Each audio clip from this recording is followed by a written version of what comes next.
Let's set the scene. It's 2021, a year that feels like a fresh start after months of uncertainty. The world is buzzing with talk of change, and the future seems wide open.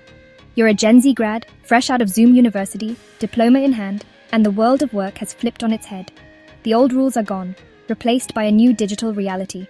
Companies everywhere are promising work from anywhere forever. The message is loud and clear. The office is now wherever you want it to be. No more commutes, no more overpriced salads, just freedom. You can work in pajamas, take meetings from your kitchen, and reclaim hours of your day. Gen Z is all in, moving to affordable cities, building new lives, trusting the hype. For many, it's a chance to finally escape sky-high rents and start fresh somewhere new. Big tech shouts that remote is the future. Headlines everywhere declare the end of the traditional office. It feels like a revolution, a new social contract. For the first time, work seems to fit around life, not the other way around. For a moment, workers have real leverage. Companies compete for talent, offering flexibility and perks that once seemed impossible. You can work for a San Francisco company from St. Louis, save money, and live on your terms.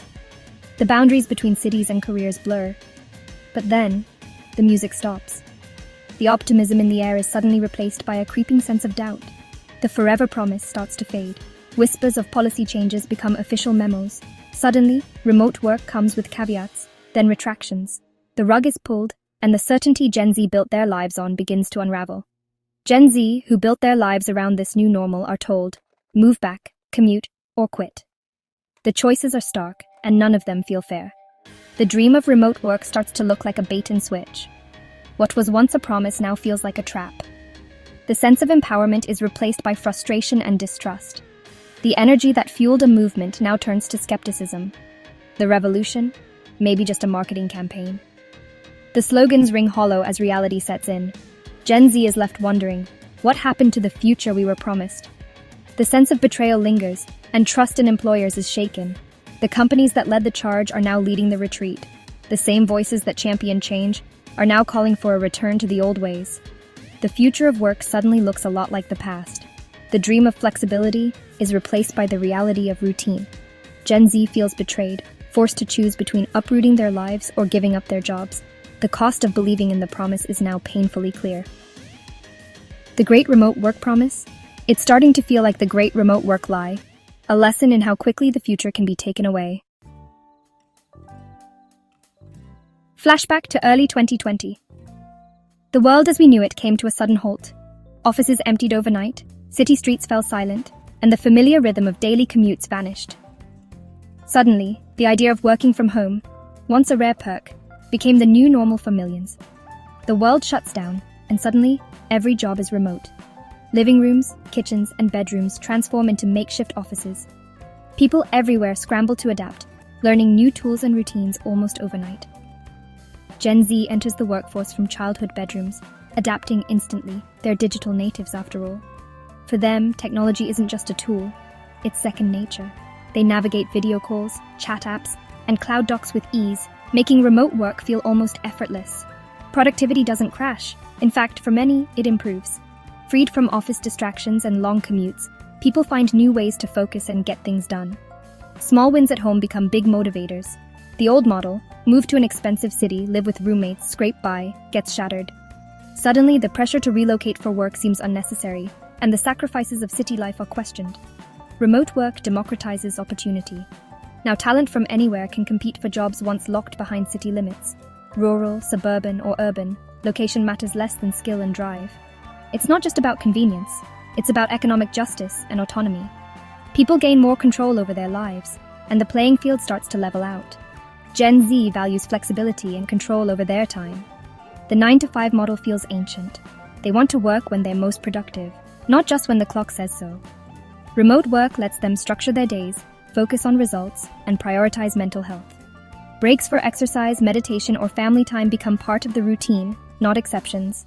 The daily grind of commuting and office noise is replaced by a healthier, more sustainable routine. Mornings start with coffee at home, not a race to catch the train.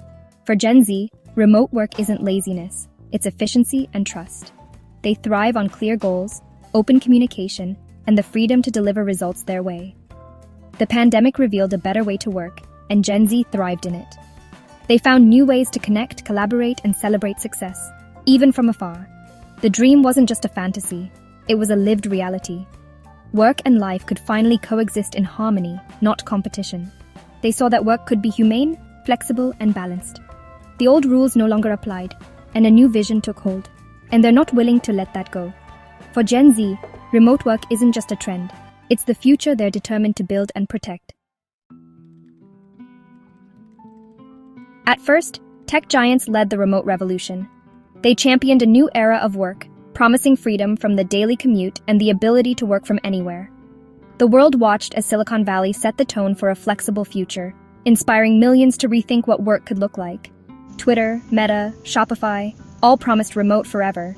Their bold declarations made headlines, and employees everywhere felt empowered to design their lives around this new normal.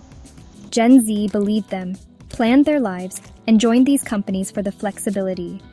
Many moved to new cities, set up home offices, and embraced a work-life balance they'd only dreamed of before. But soon, the tone changed. Come in once a week, then twice, then 3 times. The gradual shift left employees scrambling to adjust their routines and expectations. Amazon, Google, even Zoom, the company that made remote work possible, started calling people back. The irony wasn't lost on anyone. The message, the party's over, get back to your desks. The freedom that once felt permanent now seemed like a fleeting experiment. The whiplash was real. The same companies that sold the dream were now dismantling it. Employees felt caught off guard, unsure who to trust. Even Zoom's CEO said innovation needs in-person time. If Zoom doesn't believe in remote, who does? The statement sent shockwaves through the workforce. For Gen Z, this wasn't just a policy change, it was a breach of trust. Many felt misled, questioning the values of the companies they admired. The excitement of joining forward-thinking companies turned to disillusionment. Hopes of a flexible future faded, replaced by uncertainty and frustration. The promise of flexibility was replaced by mandates and ultimatums. The shift felt abrupt, leaving many employees feeling powerless. Companies framed it as a return to normal, but for Gen Z, it felt like a bait and switch. The trust was gone. The sense of belonging and purpose was shaken. The companies that once led the future of work were now dragging everyone back to the past. The vision of a modern, flexible workplace seemed to vanish overnight. Gen Z, who built their lives around remote, felt abandoned. The rug had been pulled out from under an entire generation of workers. The revolution was over, at least according to big tech. The question, what now? For Gen Z, the search for trust and flexibility continues. Why the reversal? CEOs say it's about mentorship and culture. They claim Gen Z needs in-person wisdom, spontaneous hallway chats, and office osmosis. But let's be real, most mentorship isn't magic at the water cooler. It's intentional, structured, and can happen online. Gen Z is the most digitally connected generation ever. They build relationships and learn online just fine. Remote work often gave them more access to leaders, not less. The idea that office culture is built on ping-pong tables and forced fun? Gen Z isn't buying it. For them, real culture is trust, respect, and flexibility, not surveillance. The mentorship argument is a convenient excuse for reasserting control. The office isn't the only place learning happens, and Gen Z knows it. So what's really behind the RTO push? Control. For decades, management equaled supervision. Seeing people at their desks meant productivity. Remote work made managers anxious. If they can't see you, are you working? This crisis of trust leads to surveillance, more meetings, and a focus on activity over results. The return to office mandate is about restoring order and oversight, not collaboration. Senior leaders, raised in office-centric worlds, feel threatened by remote models. Their definition of leadership is tied to physical presence and hierarchy. The push for RTO is about defending a familiar world, not building a better one. Productivity paranoia drives policies, not actual performance data. Gen Z sees through it. They want to be measured by output, not attendance. The generational divide is clear control versus trust. There's a colder reason for RTO money. Corporations have billions tied up in empty office buildings. Apple's spaceship, Googleplex, Amazon's spheres. These are monuments to corporate power, now half empty and expensive. For CFOs, empty offices are a nightmare. Forcing employees back justifies the investment. It's not about collaboration, it's about asset utilization. Cities depend on office workers for their economies. Local businesses and governments pressure companies to bring people back. The entire urban ecosystem is built on commuters, and as the economy cools, the power shifts back to employers.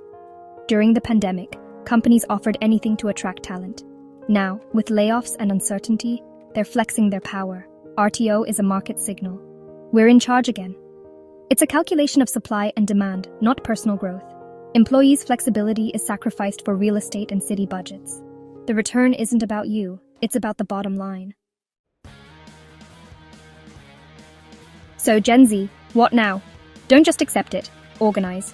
Start by connecting with colleagues, share concerns, gather data, and build a united front. Document your team's productivity and well-being while remote. Make your case in business terms, talent retention, cost savings, performance. Propose a structured hybrid model, not just full remote. Suggest trial periods and measure results.